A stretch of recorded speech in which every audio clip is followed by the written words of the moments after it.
Welcome back to a new video. In this video we will discuss the phase shift oscillator using an operational amplifier circuit as shown here, and we will see how we can determine the required component values, the condition for oscillation, and also the formula for the oscillation frequency.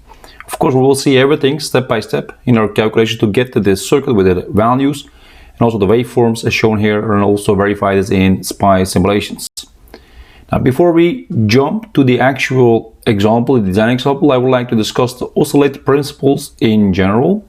We have the basic concept that is the following. It converts the DC power from a power supply into an AC power without an external input. That is what an oscillator does. So it doesn't have an input which is then multiplied by some number or whatever. It is the DC to AC power conversion. That is what we can say briefly about an oscillator. So we have down pictorially shown here an oscillator.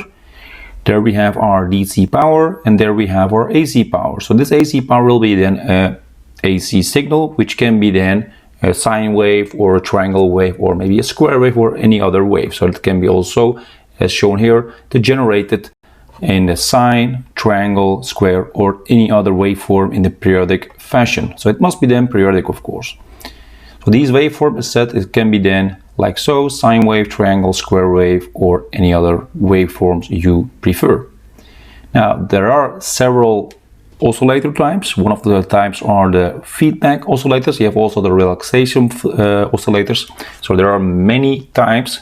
So I will now dive specifically on the feedback oscillators. It is pictorially in the block diagram given like so. We have an amplifier which is then powered by the VDC, which is our DC voltage source, and then it is connected to a feedback network that is also called the frequency selective network. So this is called beta, the amplifier is called A, and that is then shown here as one complete loop. And the output is shown here. So in this case you don't have any input as what we normally see in the amplifiers, but we do have an input here which is our VDC, and that is of course a constant value, let's say 5 or 10 volts. That will generate here an output voltage which is then periodic. That's the whole idea of oscillator in principle. Next we will talk about the positive feedback, which is important for oscillation. For amplifiers we require negative feedback to stabilize our system or circuit. In this case we like to have a positive feedback which creates then an oscillation. What we can have is the following. We will have a non-inverting amplifier which will be then amplify this signal, for example this red one, in phase because it is non-inverting, and then we have a feedback network which is then in non-inverting this signal and then creates actually in phase the loop here.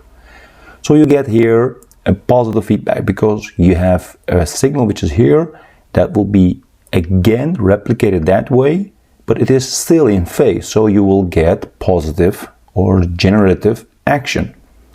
You can also have the following situation where you have the inverting amplifier. For example, you have this signal which will be amplified, and then you see here the sine inversion which is then in 180 degrees out of phase. And again it goes through the feedback network, and that will be then in this case also reversed, and then you get now the situation where you have again the loop which is positive feedback. So in total you get a positive feedback. So the whole idea about the oscillation is that you have a positive feedback. That can be a non-inverting amplifier or an inverting amplifier, but in total, using this feedback network or the frequency selective elements, you create an in-phase total loop transfer. Okay, let's also look at the oscillation condition. Now again, this diagram where you see here the two conditions. First one is the amplifier and our feedback network, which creates here a phase shift of 0 degrees or 360 degrees. What you have also here is the loop gain, which is here denoted by the capital letter A, which is the product of our amplifier and our frequency selective or the feedback network beta. That should be 1. So we have actually two conditions. That requirement for sustained oscillation is the phase shift around the loop must be effectively 0. That effectively means that you also can have 360 degrees or minus 360 degrees, so effectively 0. So one complete circle. And you need to have a loop gain which must be unity or 1. To be more precise, this is the condition for oscillation, but this is a necessary condition and not a sufficient condition. So it can be that your actual circuit needs some adjustment, and we will see that why this is necessary, because this is all talking about the ideal situation. This is also called the Barkhausen Criterion. So we have two conditions, which is called in total the Barkhausen Criterion. Okay, now what is the Barkhausen Criterion? Let's go a little bit in more detail. We see here now our amplifier again, our frequency selective part, which is the beta or feedback network. And this is a general control system block diagram where you see here again the summation point, our block here, and also here our feedback block. But in this case we have a difference, which is not negative feedback, but it is positive feedback. You can see here the input and then the feedback signal, and then here our output.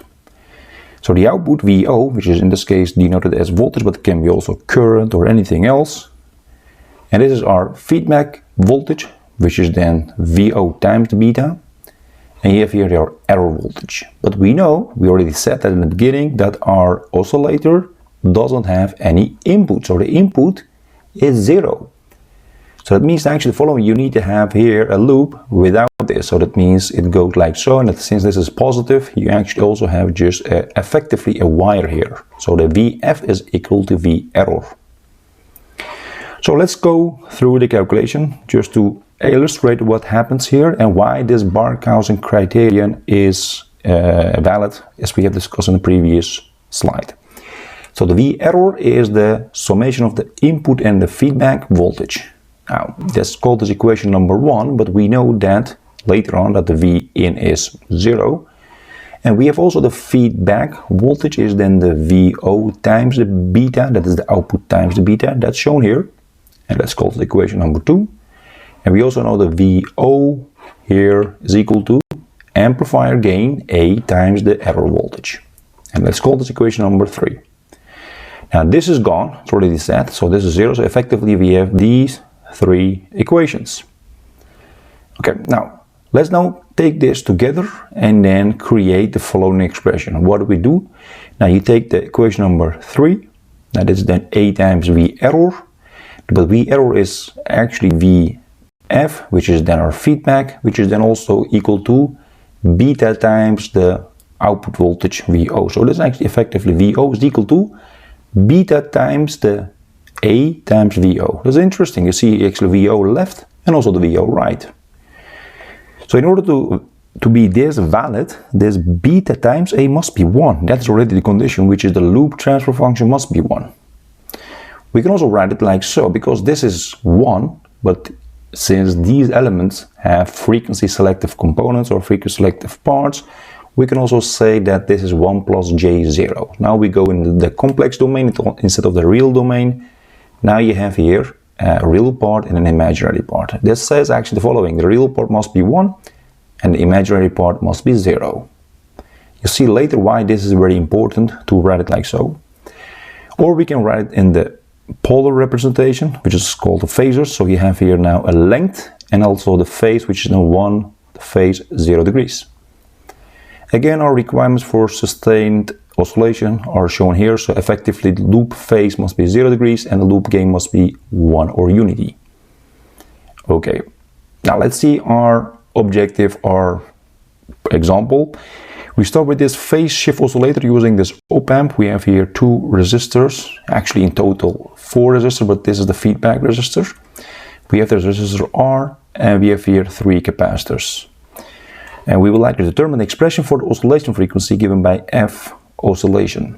And op-amp is considered in this case to be ideal. So how do we work this out and how do we compare that to the discussion we have seen so far?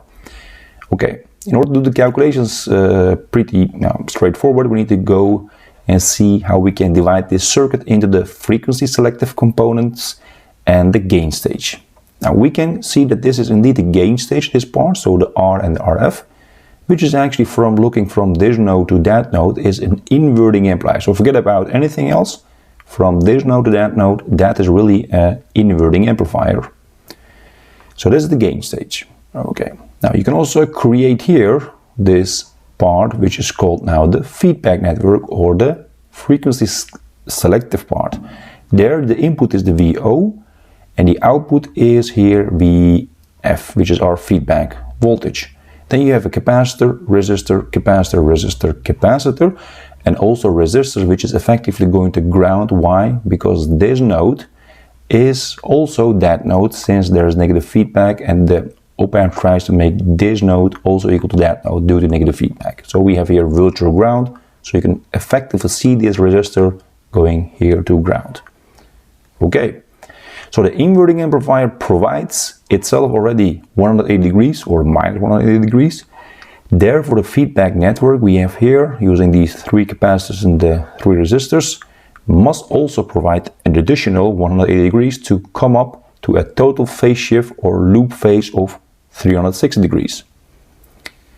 The feedback circuit can be also drawn like so. Again, you see here the V out going in here, so from left to right. And we have here now the resistor here, which is now actually this resistor. So effectively you see here now CR, CR, CR, and actually you see now a cascade of 3 RC circuits. Okay, how do we work out the transfer function of this one using the Laplace domain? We can create now here a beta, which is a function of the S, is VF, which is our output, divided by the V out, which is our input actually for our feedback stage. So the capacitor reactance, let's start with that one. That is of course equal to the X of C over 1 is equal to 1 over SC. This is the expression which you see also in the AC circuit analysis for the capacitor reactance. Okay, now how to work this out? Let's designate some nodes here. I designate here a node X, node Y, and I also designated node C. So what I want to come up to this transfer function using the elements C and R here. Also, let's make also the currents here going from here to right to left. I1, I2, I3, I4, I5, and also I6. So I have now here 6 currents here, and I have here 3 nodes. So I will develop now here the Kirchhoff's current law for each node. So KCL, Kirchhoff's current law at node X, that is I1 is equal to I2 plus I3, that's shown here. So I1 is V out minus Vx over the capacitor reactance. That is actually later on, and we will see that it's also for this one using Ohm's law and also using that one for Ohm's law. But let's do first the KCL at node Y. Then you have here I3 will be I4 plus I5, that's as shown here. Now for the node Z, that is pretty straightforward, because this I5 must be I6 because there is no current flowing in that direction. So that's actually shown here. We can now write this I1 as said before, V out minus Vx over the reactance, that is for the capacitor XC. This one for the current I2 will be Vx over R, and for the I3 will be Vx minus Vy over the reactance of the capacitor shown here. Now we know that the reactance of the capacitor is 1 over SC, so if I put it here and you divide by let's say fractions, and you multiply them by the SC here. So you actually get this one. That's also valid for this one, and you have now an expression Vx over R also here. Now this is now an equation we can use later, but you can also write down this such that you have no fraction, so multiply the left and the right side by R. Then you have this expression. Now let's call this equation number 1 here to use it later. Now we can also do that for I3 in a similar form, because Vx minus Vy over the reactance is equal to Vy over R, that's shown here, and then Vy minus Vz, which is actually Vf, so let's keep Vf because I want to have Vf and V out, over the capacitor, again reactance shown here. Again, work out the Xc in it, and then we get there, and multiply left and right side by the resistor R, and you get now here the second equation. In a similar form we do for I5, which is then equal to Vy minus Vf over the reactance of the capacitor is equal to Vf over R. Now we can again substitute here the X of C, and then again work it out like so, such that you don't have any fractions. And now we have an equation number 3. Now we can get from equation number 1 the following expression. So we can write it like so. So we can isolate or put the V out on the left side from here. So you just multiply here the parentheses out, you multiply here the parentheses out, you get here SRC V out is equal to the collection of the terms for Vx and also the collection of the terms for Vy, because this is then minus Vx times SRC that goes to the right side. You have here a Vx, another Vx, but then also times SRC, so that will be then 2 times, and of course plus 1 in the parentheses, and again you have here minus Vy times this one, you get this. Now this is then equation number 4. In a similar form we can do that for equation number 2 here, so we can write it out, again work out the parentheses, you get this expression, which is then called here equation number 5. Now from equation number 3, again working out the parentheses, and so isolate actually Vy here, you get actually this expression, which is looking at this by multiplying out the parentheses and then divide everything by SRC. That's what you see here. Now let's also call this an equation number 6 here. Okay, let's bring these 3 equations, and then we are actually getting closer and closer to the actual transfer function. So we will now use these 3 equations to come up to this beta. The next step is substitute this equation number 6 into the equation number 5. The left side stays the same. The right side here will be dVy will be replaced by this expression. So we get now this with the Vf and divided by, of course, SRC, and we have another term which is just Vf. So what you see here is the reason why we do this is we have now on the right side an expression with only the feedback voltage. In this case we had also the Vy and the feedback voltage. So this is a much cleaner expression. Now we can also say let's divide everything also by SRC, so that will be then S squared R squared C squared. Now you will lose these terms here, so you only have Vf. Let's call this equation number 7. Now the next step is substitute equation number 6 and 7, which you have here, into the equation number 4. So we have here your Vx expression, so that goes in here. So this is this complete big part here, and you have also this equation number 6 here, which goes in here. So let's see this clearly. So we have again left side the exact same copy, so that goes here. 1 plus 2 SRC in the parentheses, that stays, and then we get this complete part from equation number 7 that goes in here, which is this one, so replace the Vx, and then minus SRC Vy, which is then equation number 6, and that goes in here. So you see actually that this is indeed an expression which we wanted. Why? Because we have now only the R and the C, and of course the Laplace parameter S, and also the 2 unknowns we would like to keep, which is the Vf and Vout. Now the next step is just make this simple as possible to get this nice transfer function in fraction form. So what can we do? Now we can work this to the inside, because we see here this and that one is exact same, so you can actually get a square. And now you can also put this Vf and Vf outside, so you get a 1 here. Now you can keep going by also putting this term inside. So let's also do that in the next step. So let's bring this first here. So let me do that slowly, because I have a Vf here and a Vf there. So let's also take this part into this bracket. That's shown here. So you see now here, so we get the complete minus in the parentheses 1 plus the SRC going in here. So I get here a minus 1, which is minus 2, and then minus SRC. So I can keep the minus outside and then here put 2 plus SRC. And then go on by making the same denominator by multiplying this by S squared R squared C squared. That's shown here, so if I divide it out, I get exactly as I said before. And you have still your Vf outside the brackets. Now you see here indeed that this is now one fraction, because the same denominator, 2 fractions. So you can write it like so. And you can now make the expression for Vf over Vout almost.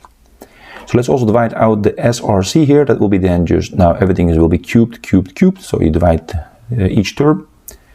And now we have here, you just do VF over V out. That means this will be then flipped. So this will be then a denominator will be numerator and numerator will be denominator. That's all shown here. Now the next step is really work this out such that you have an expression which is a polynomial in a third order, and that is actually shown here. So you see here the numerator stays the same, but you work out here the parentheses, so 1 times 1, 1 times SRC, etc. And you create this expression. Now we have everything in the Laplace parameter S. We need to, of course, go to the steady state parameter, which is j omega. So we will set S is equal to j omega, and then you get the following expression. Now you get, of course, the S to the power 3, which is then j omega times j omega times j omega, which is effectively minus j omega cube. In a similar form also for the squares and for the first order parts, and then we collect the real parts and imaginary parts. So that's all shown here. And now we have an expression what we wanted, and that is this beta. So we have here the beta finally in a form we wanted, and this is the expression for our feedback stage or the frequency selective network. Why do we call it the frequency selective network? Because this is the only part in this case where you have frequency dependency, and here in the part where you have the gain stage you don't have the frequency dependency. Okay, let's put this feedback circuit here and the transfer function of it beta. Let's now also look at the gain stage, which is the easiest one, actually quite easy, because that's just the voltage gain of an inverting amplifier, which is A is V out over VF. Now I have put it here in the Laplace parameters, but of course it is independent of the frequency, which is the minus feedback resistor over the resistor R here. Now the oscillation condition. We know that our oscillation condition says the beta times A must be 1. That means this complete expression here, this large expression, times this expression must be 1. So you see here this beta, this part, and this is this minus RF over R, which is our A must be 1. So I get a minus and minus, so that will cancel each other out. I have an R here in the denominator, and I also have an R cubed here. So that will be effectively R squared, and I also lose the minus, of course, and I put here RF in here. So that is actually what I do, and I also take this denominator and I multiply it by 1, so I place it to the right side. That is actually all shown here. So I do 3 steps at once, so plus times plus, R cancelling 1, and then getting this to the right side. So we have here an expression. Now what do you see? Now you see some imaginary expression, completely imaginary, purely imaginary. You see here some real and imaginary parts. Now we can start equating the left and the right side of our equation by saying the real and the imaginary parts of this equation must be equal to each other. So we will equate that. So we can say this must be 0 because there is no real part here, so it's actually effectively 0 plus j this one, and you will have the imaginary part, which is here, is equal to this imaginary part, so 5 times omega RC minus omega to the power 3 times R cubed C cubed. So we need to now work out this and see what the expressions for the omega and also the other values are.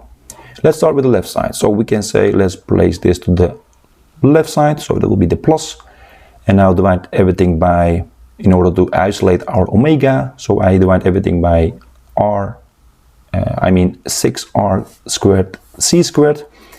Now I have an expression which says omega squared is 1 over 6R squared C squared. We can of course take the square root of the left and right hand side, and you get now here a nice expression which says this is the oscillation frequency in radians per second. This is the formula actually. So the expression for the oscillation frequency is here. But this is only valid when you have a sustained oscillation, and therefore we need the second condition that comes here. So you can also write it down, of course, in the F oscillation as we wanted. So that's the expression, the unit there in hertz. So you divide now this by 2 pi, and you have here your oscillation frequency in hertz. Now let's move on with this one. So I divide now here the left and right hand side by omega RC. So I will lose another R here and another C here, and this goes, and also lose an omega here, and this will also go by 1 order, so squared, squared, squared instead of cube, cube, cubed. Okay, and then what? Now, then we can say, let's substitute now this omega squared is equal to 1 over 6 r squared c squared from the left side. So in here, in here. Now what do we get? Now we get this, and we get this, of course 5 minus this complete thing. And I see here again the r will be cancelled. And of course 1r will be still in the denominator, but c squared and c squared will be gone. So I have here only rf over 6 times the r. That's the left side, and 5 minus, and I here have then r squared c squared that goes here also, so I have only 1 over 6 here. So this is the expression. Now we're getting now pretty close to the next condition, which is about the gain, how much gain we need for this specific circuit, because I can now multiply now the left and the right hand side by 6, so I can say, let's do that.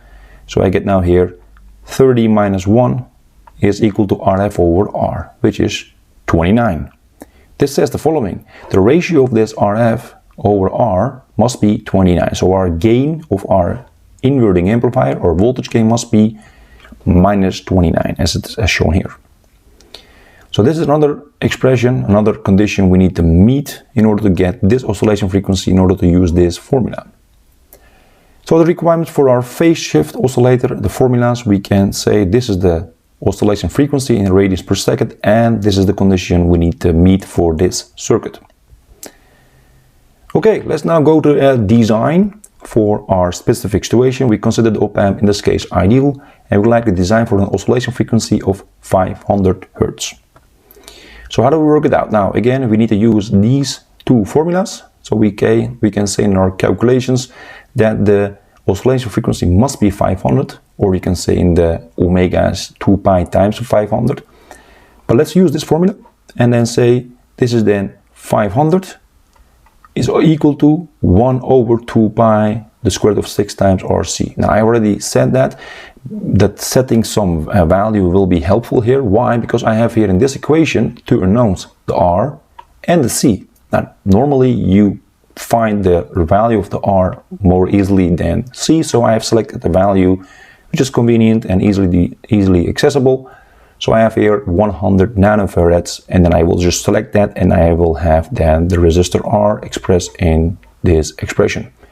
Since this is 100 nanofarads or 10 to the power minus 7, I have here 2 pi times the 500 and also the square root of 6 just in the parameter here.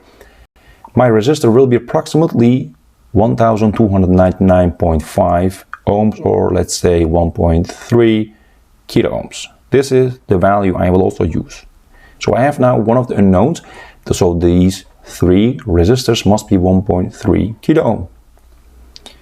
We also know that our condition for sustained oscillation for our gain must be Rf over R must be 29, or Rf must be 29 times the resistor value we just found. That means 29 times 1300 or 1.3 kilo ohms. That will give us 37.7 kilo ohms. Okay, again, remember this is all in the ideal situation. When the op-amp is ideal, this is all valid. We will see shortly in the simulation what happens if we use these two values for our resistors and also the capacitors. So do we get really our oscillation and also our 500 Hertz? Okay, let's now collect the values we have found for R, Rf and the C, which is of course selected. So every component in this circuit is known. Let's see now the simulation result and also the effect of this resistor Rf, because we have found this, but we would like to know if this is really correct. Now this is the simulation circuit. You see already this is a different value, so this will be clear shortly why this is necessary. Let me go slowly through the circuit. This is now our operational amplifier. I have chosen here an LM318, so an actual operational amplifier. I have here power supplies, the positive and the negative, so all 15 minus 15. I have here these resistors, 3 of them are also our capacitors here. And also here the V out and the VF as shown here in our actual circuit. What we do have and what we do not have in our actual circuit is the V pulse here. This is necessary, not in the actual, so if you build this in the lab you don't need this, but in the simulator you need to give the circuit some kick to start. So this is a pulse to start the oscillation, so short pulse, let's say 100 or 200 microseconds, depending on, of course, the oscillation frequency, and then it kicks and then it comes. So if you don't put this, it will not start oscillating. So you think your circuit is not correct, but it's not true, because the oscillator wants something to start. So don't forget about this V pulse. Okay, what I have done the following. I have looked at the effect of the feedback resistor value. So there are some values here, some output situations. So I have now 8 scenarios. You see here green, dark blue, etc., and then all the way to this green again. So I have 2 greens actually. So the V out 1 all the way to V out 8. Now what do we see? What do we recognize here? There are 8 different values for our resistor, going from 37.7 kilo ohms, which we have determined, all the way to 38.4 kilo ohms. So I go by 100 ohm each, increasing. So what happens? Now the problem is the following. The value we have found, and if I use that, my oscillation, that's actually shown here, is actually a zoomed out version, will die out. So it will be actually not the oscillation I wanted. So it starts, of course, something doing, but then it dies out. The same happens, so that's actually what I want to observe, if I increase the resistor by 100. Why do I do that? Because I see that this gain is definitely not sufficient, because it is not sustaining this oscillation. And if I increase this further, again 100 ohm extra, I get something which lasts longer but still not good enough. Now, okay, and 100 extra, that is actually this olive color, so dark yellow, I see again some decaying oscillation. So it's not getting actually sustained. Okay, another 100, so this is actually this purple. Okay, it's getting better, but if I plot this for longer time, so don't make the mistake by plotting this, for example, only to, let's say, 1 or 2 or 5 milliseconds, because then you think, okay, I have an oscillation. Probably it will die out at a later stage. That's why we have done it for 1 second. Now, if I go to the pink, you see this is getting better, but still it will die out. The best in this case, maybe there's another value which is maybe more a little bit smaller, but I have now found this black one, which gives me 38.3 kilo ohms, which is then here sustained oscillation, because you see here indeed there is no decaying line here. Why don't I go for this green one? And the problem is, this is indeed sustained oscillation, but it will then also again grow. And actually it will diverge, but it will stop here because of this power supply limitation. So this is not the value you should take. It stops, of course, there, but if you zoom in here, it will be a clipped version. It's not a nice sine wave. So that will be a nonlinear distorted output.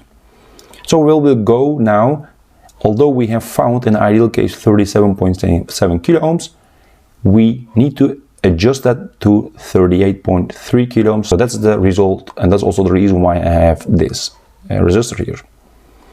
So this part is the feedback resistor is not sufficient for sustained oscillation, and here we have a sustained oscillation for the black one, and here we have clipping for this resistor value. Okay, now going on with this new feedback resistor of 38.3 kilo ohms, and let's see what then the plot is. Now I have here the plot from 40 milliseconds to 60 milliseconds, or 20 milliseconds as the range. You see here the blue is our V out, and our dark brown or dark red is our VF. Now why do I show these two plots? Now let's label first this one and that one. You see this is the output voltage, which is, let's say in this case minus, but this is the minimum value. At the same time I have this value for the feedback. What do I see? Now, the difference or the ratio between the value at the output of my oscillator and the value of this feedback voltage here or there is, if you calculate that, is approximately 29 or 28.7. Does this say something? Of course, because we had our ratio of the RF over R must be 29, and this is also the same ratio. So the voltage here is always 29 times larger than the voltage there. That's actually the reason why we also need to again boost the gain up by 29 in order to get again the loop gain 1. That's the reason. So that's the reason why we have this 29 also. Now looking at this new label, so I go actually here to the next label, and this is my blue output voltage. And this range here, we see here 1, 2, 3, 4, 5, 6, 7, 8 periods. So this 8 period is 58.57 milliseconds minus 42.17 milliseconds is 16.4 or 4 milliseconds long. So 8 periods last for 16.4 milliseconds. So our period t is then calculated like 0.0164 over 8 is then 2.05 milliseconds. So I can now calculate my oscillation frequency based on this value, which will be then 1 over 0.0205, which is then 488 Hertz. Now it is a little bit smaller than the 500 I wanted, because I see that I need exactly 1 over 0.002, but this is still good enough, and also because we did some adjustments. So that might be the reason for having a smaller oscillation frequency or different oscillation frequency as we wanted. But you can of course try to tune this to get exactly 500, but this is good enough for most practical purposes, and we're getting very close actually looking at this circuit using actual op-amp model here. Alright, it was our example considering a phase shift oscillator. We first discussed the general idea of an oscillator, the oscillation principle, the conditions for oscillation, also the Barkhausen Criterion, and we have worked out the formulas for the oscillation frequency for this phase shift oscillator, the required gain for our gain stage, and also did some design example to calculate the component values. If you have any questions, comments, please let me know. I will try to answer them as soon as possible. See you next time in another video.